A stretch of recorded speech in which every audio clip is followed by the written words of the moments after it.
This is Hidden Killers with Tony Brueski. Here now, Tony Brueski. Let's move on to the Gilgo Beach murders. They've, of course, haunted Long Island now for several decades. 11 sets of remains found along Ocean Parkway. Community desperately searching for answers. Families waiting for justice. And now Rex Heuermann, the architect from Massapequa, stands accused of killing 7 women between 1993 and 2011. His push to split the charges into separate trials have been denied. That means one jury will hear all of it, from the earliest murder in 93 to the discovery of bodies along the highway in 2010. Jennifer Coffindaffer with us to help break down this investigation, the forensic, the psychological layers of all of this moving forward. What was your take on this, where the judge ruled that all 7 counts are going to be tried together? Prosecutors have argued that the murders were inextricably interwoven, and, well, I mean, the court agreed.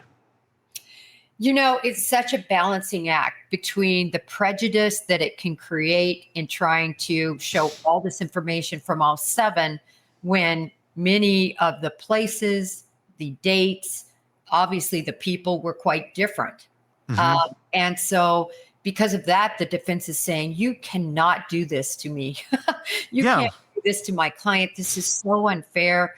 These were separate occasions, separate instances, and if you bring in the other 6, well, of course they're going to get a conviction, because they're going to say, oh my gosh, this is a serial killer. Mm-hmm. Meanwhile, the prosecution, as you well pointed out, is saying, no, they are so much alike. The MO is alike, the area was similar, the persons that were targeted were all people that provided sexual services. So really, it's all one. I got to tell you, though, I was pretty surprised. I mean, take a look at, a case you know so well is Lori Vallow and Chad Daybell. Split. Mm-hmm. They're too prejudicial, right? And that's one that, to me, should have been kept together. Yeah. You look at this and you say, all these years apart, it's a win for the prosecution. It seems to be right now. I'll say that. But the more I look at that, yes, there are a lot of similarities, but we're talking 2 decades, all the way to 93 to 2010. We're talking different methods of killing. You do have some that are similar. You got the handful that have the burlap sacks with Heuermann's hair and stuff. And look, I think there's a good chunk of these that, yes, without a doubt, I think you can nail Heuermann on. But when you start introducing other ones that may not quite have the strong of evidence on them, and they are just other, and I'm not trying to denigrate the women by any means, but they're other sex workers who have been killed. And look, they find a lot of sex workers who have been killed in New Jersey and in Long Island and New York. I mean, just by mass population, you're going to find more bodies in different places because there's so many damn people. To lump them all together, could that be a misstep where it may not necessarily work in the favor of them, where the jury's not just going to go eventually and say, well, it's a serial killer because this and this and this? People don't trust law enforcement all that much these days, and rightfully so, especially in this area of the country where you had this case not being investigated for 10 years because of a corrupt officer, because of the corrupt chief for all of that time. So if they're being fed this, and we really think it's this, and then this kind of week over here on some of these, I could see a jury going and saying, well, these don't really seem to add up that much. These ones kind of do, but how do we believe your solid ones over here when you're trying to give us the same bill of goods on these, and it's clearly not the same bill of goods? Well, I do think, Tony, there's a lot that we still don't know, right? Yeah. This case was indicted, so we didn't have a preliminary hearing. Yeah. Haven't seen a vast amount of the evidence, I think, that is going to be shown. And so there can be other links that we just don't know about.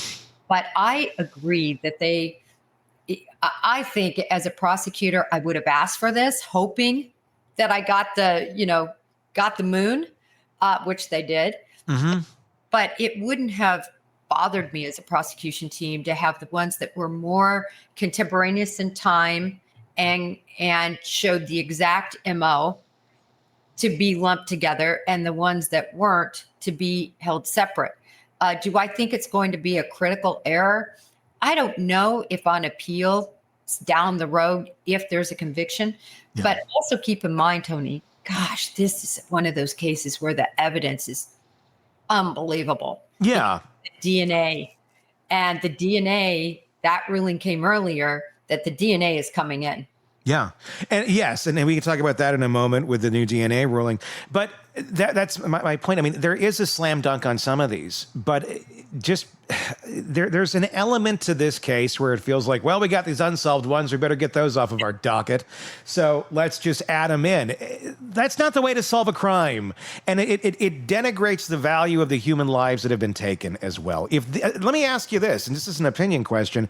If these had not been sex workers over the course of almost 20 some years, if one had been an attorney, if one had been a teacher, if one had been a sex worker, the other had been whatever, insert any other type of job here that doesn't involve doing things that are illegal for money, do you think it would have been a trial that's going to combine all these people, or would it have been separate murder trials?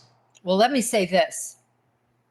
If they would have been lawyers, teachers, whatever, homemakers. Sure. This case would have been solved so much earlier. Rex Heuermann needs credit from this standpoint. He absolutely chose a trade that was so easy to murder and have swept under the rug because nobody knew where they were at. Typically, nobody cared where they were at. Typically. And it was typical for them to not want to be known by anybody where they were at. So you add that all together, and that's probably the biggest problem with this case is how historic it is. And so this was an important coup for the prosecutor, Tony, because as you said, and I know what you're getting at, you can't just say, because, you have a sex worker that's dead. Rex Heuermann's over here. Let's throw him the bone. I feel like that kind of almost it plays into my point, though, too, where it's like, Rex Heuermann knew that. So do other people. So do other criminals and other horrible people who would go and take the lives of people like this because they view them less as human. It's not any sort of secret that these sort of cases don't get the investigation that they deserve as human beings.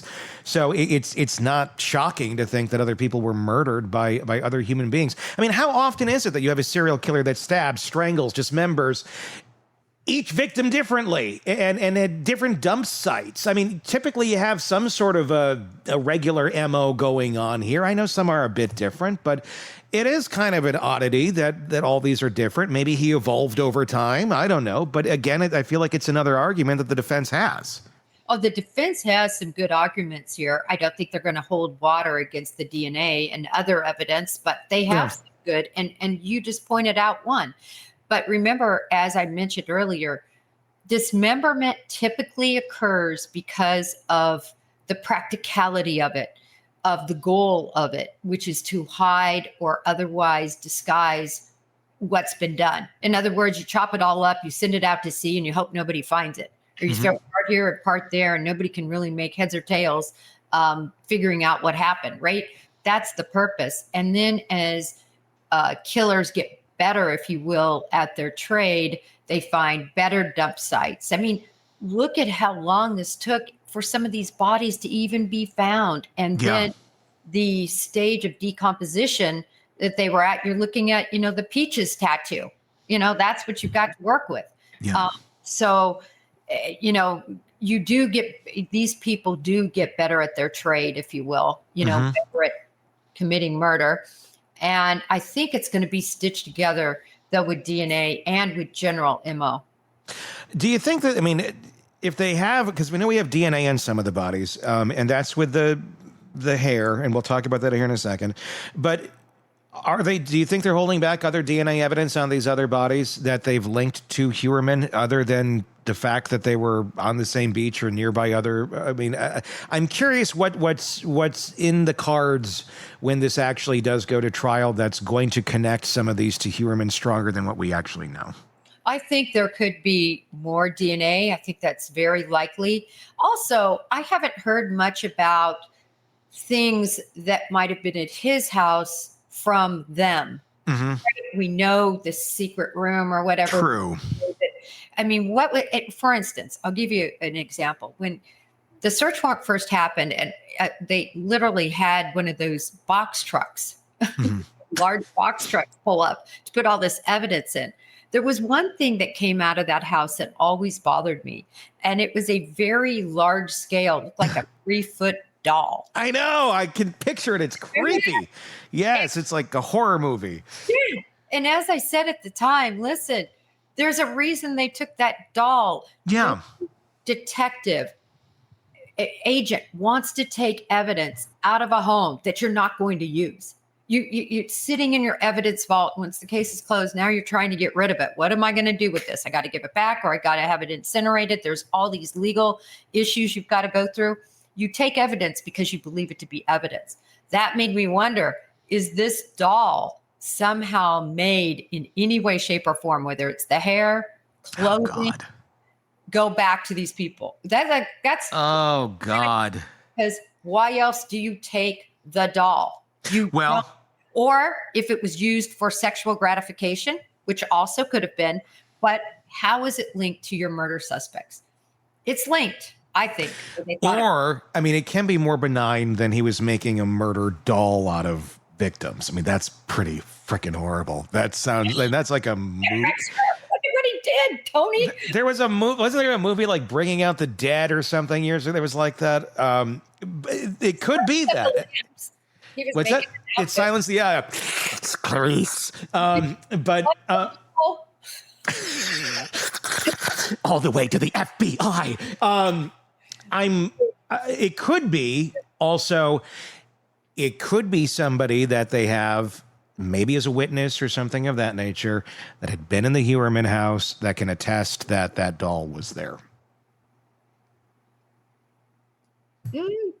Yeah. I mean, just like connecting Heuermann. I don't know. I mean, there could be something simple as that of the setting of but why? I don't know. There could be ways. I like also take the mantelpiece and yeah, that's true. Why wouldn't? But that's a very distinctive piece, though, too. I mean, when they go in to get that evidence, when they went in to get the evidence, I should say, in this case specifically. They go in with a manifesto, don't they? Saying, okay, here's everything we're here to get. Or is it at a judgment call of the agents that are going in? Because I would imagine if I'm an agent going in and if I have carte blanche to take whatever the hell I want, I'm taking the doll because it's just creepy. Okay, first of all, yes, when you have a warrant, no, there's no manifesto. Okay. There's literally a list that lists all the things that could be indicia of the crime. Okay. So, for instance, if one of those is a piece of paper, you're really able to look anywhere where a piece of paper could be. So it's extremely broad, Tony. So certainly that doll would have been covered. And maybe you're right. Maybe they just took it because it is so creepy and they wondered. This is what I would be wondering does it have any part of anyone else on it? Yeah. That's exactly where my brain would go. Maybe I've just been doing this too long. I never thought that they took it because they wanted it to be matched up with a memory, but you could be right. Maybe it could be very benign. I mean, it really could, or it could be something really, really disturbingly horrific that horror movies will be made out of for years to come. The cage. Remember they took the cage? They did. Remember that. There's a cage that they took. And I'm like, did he cage him? And if he caged them, obviously they're going to be looking for any skin cells, hair, something. It would be years later, but stuff gets caught in the cracks. I don't know. Is he a good cleaner like Brian Koberger? I wish in that documentary they would have asked Asa and the daughter, where the hell was that doll located in the house? Like, was that in his little hidey hole cave thing under the stairs where maybe they didn't ever see it? Or was it like on display in the living room? That would tell you a little bit more about what this was, depending on where it was displayed. If it was like really hidden away, Yeah, I think you might have. I'd be identifying the hair on that doll and wondering what the hell is in that. Let's talk about the hair a little bit. The DNA. They're obviously now allowing some new technology to the genome sequencing on it. It'd be the first time, from what I understand, that it's going to be introduced in a New York court. Does not mean it's not good science. It's just new science. It's a new way. It's technology. We're always finding new ways of breaking down DNA and using it to identify things. It's how it works, and there's going to be a first time for everything. Of course, the defense is going to argue, it's junk science. This is new. It's never been used. How do you think that will play to a jury? Because they're certainly going to try and play it that direction from the defense. How does a jury take it when it comes to, new technology being used in something like this? Well, in my experience, for instance, when cellular phones, we first got to start using cellular phones as evidence, that was huge. And I tell you, juries just are sitting there in awe. They find all this information that's technological. It's not somebody's opinion. It's not what a witness thinks they saw. It's what can be proven. And so when you look at DNA, I think they're going to be really fascinated. Obviously, it's going to be over a lot of people's heads. I mean, heck, it's over my head when they start, when Cece starts talking about all of it. But it's something that is going to be, I think, something the jury's going to be locked into, and it's going to make them really understand and put together his link, Rex Heuermann, to those people that I think is going to be irrefutable. I do too. I mean, it's solid science, it's just a new way of doing it. And I think when you use terms like, genetic genome sequencing and stuff, I know nothing about what the hell that actually means. But if I were a juror, I'd be like, that sounds pretty official. That sounds like you know what you're doing over there. It may mean nothing at all, but it sounds pretty official. So, I mean, the verbiage is good. I guess they got a good title on it. But obviously it does mean a lot. The fact that you got Asa's hair on the burlap sacks. You got the daughter's hair on the burlap sacks. Obviously, Heuermann's the one that's charged. And they're no longer married. Asa seems to be, at least in that doc that we saw a little while back, still at that point in time, thinking Rex is her hero. Really having a hard time, I think, coming to grips that, your husband may be this person. The daughter, not so much. The daughter seems to be a little bit more coming to terms, if you will. At least that's what it felt like in that documentary. We recently saw in the Adelson trial, we had the one son that escaped the insane family testify against mom. Do you think we're going to see Rex's own daughter come to the stand here when this does go to trial to testify against her father? Nothing surprises me anymore. I really do believe that there was a certain narrative that had to be followed because of that documentary, to be honest with you. I mean, remember, very early on, it did not seem that Asa was at all behind Rex Heuermann. Yeah. At the very beginning. She wanted a divorce. She seemed completely against him. And then, the money. Show me the money. Okay. To have the money, you're going to have to still be able to visit him. You're going to have to be able to get us some stuff, some information, and we need an interesting slat. And then, you have the documentary. So I call me callous. I don't necessarily believe that she was that blinded. I'm sorry. I don't. I don't believe she was that blinded. I wonder where this is going to go when it comes to court. She, of course, can do her Fifth Amendment rights and not do say anything to incriminate herself. And she may not have anything to incriminate herself on. Who knows? Obviously, she's never been charged with anything. She maintains her innocence. It would be interesting, though, if we end up seeing a trial here where you have the daughter testifying against dad and you have Asa taking the stand for Rex. Especially if she still maintains this level of cognitive ignorance, I would say, almost on Rex of believing he's innocent. I could see her being a witness for him. And I wonder how that could play to a jury with her literally, if she does acts the way she did in that doc, the jury, I think, could see her really, if she's up there saying, I had no idea any of this was going on, the jury's going to wonder, how the hell do you have no idea anything was going on? And if you have no idea anything was going on, then how sure are we that this is him? Yeah, when you look at this case as an example, another case, Kerry Rawson. Yeah. Dennis Rader, BTK. That's different because Dennis Rader was not murdering women, bringing them home, doing these things in a secret room in your house. And we've all seen the pictures. This was not a Diddy mansion by any means. And to think that you wouldn't smell, you wouldn't notice, you wouldn't just say, honey, what you got going on? I think you're here. Are you here? Is that you under the stairs? It's so almost ridiculous. Are you playing with your doll again under the stairs, Rex? What's happening, Rex? Come on. Dinner. I made spaghetti. Come on up. No, it's just, it looks so bad because of everything that was going on in that house. That's the difference between the Bundys of the world and the other serial killers, the BTKs. They're doing things out from underneath the nose of their families. Yes, they're sneaking out, but at least they're not doing it underneath the stairwell. That's true.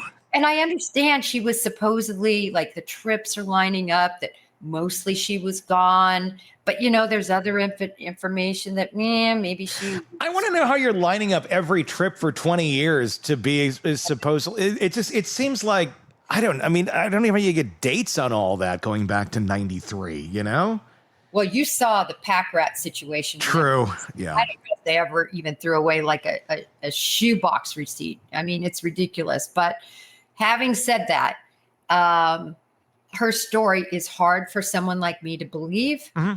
Maybe everybody else is believing it. Having trouble with it. And she's probably in trouble with it. I have trouble with it too. I have trouble with it. I have a ton of mixed feelings about Asa, but we'll see how this all plays out as time goes on. Let me ask you this. This just came to my mind too. Could this be a domino situation? I don't think so. You mean with Asa getting charged in some way? After Rex? I don't think so. I really don't. You know what it would take for that to happen? It would take Rex Heuermann flipping on Asa, that she was a part of all of this. She's going to have some sort of limited immunity, I believe, and very limited, that she has to have been telling the truth. So if Rex would somehow flip on Asa, then I think you could see some very interesting movement within the prosecution, but I wouldn't anticipate that. Yeah, that'll be fascinating to see what comes out once this actually does get to trial. You're always great at predicting this stuff. Clearly, it's not happening this year. Are you thinking next year? Are you thinking 97? No, I said 97. I'm thinking 27 or 28. I'm going to 27. 27. I would go with you on that one. I think, and I'm wondering if we're going to have more bodies added to the list before then, too. Well, if more bodies are added, then we're going to add more years. But at this point, 27, more bodies, they're going to still be working on it. Who else is out there that could possibly be connected? These guys don't stop. They don't just, I think I'm not going to have a lust and an appetite for this. I would say the clock is ticking on Rex. So I would say sooner than later to get going on this, because I wonder how many years Rex has left in him, quite honestly. So it's a gamble, but it would be a damn shame if they spend all these years getting all this ready to go. And he died in prison today. And yeah. Tony, I got to tell you, though, isn't it interesting? We've seen the Luigi Mangione lovers, his groups. They've gone over to Kohberger. Kohbergers have gone over to the Luigis. Why aren't they leaving Rex out? I don't know. I wonder why they don't like Rex. Not as relatable of a character? I don't know. We'll let the maggots go wherever they're going to go, I guess. Jennifer Coffindaffer, retired FBI special agent. As always, thank you for coming on and giving us your insight onto these cases. Let us know your thoughts in the comment section on YouTube, and be sure to press subscribe wherever you're downloading podcasts so you don't miss any of the cases that we cover for you right here. Until next time, I'm Tony Brueski. We'll talk again real soon. Want more on this case and others? Then press subscribe now and don't miss a moment of true crime coverage from Tony Brueski and the Hidden Killers podcast.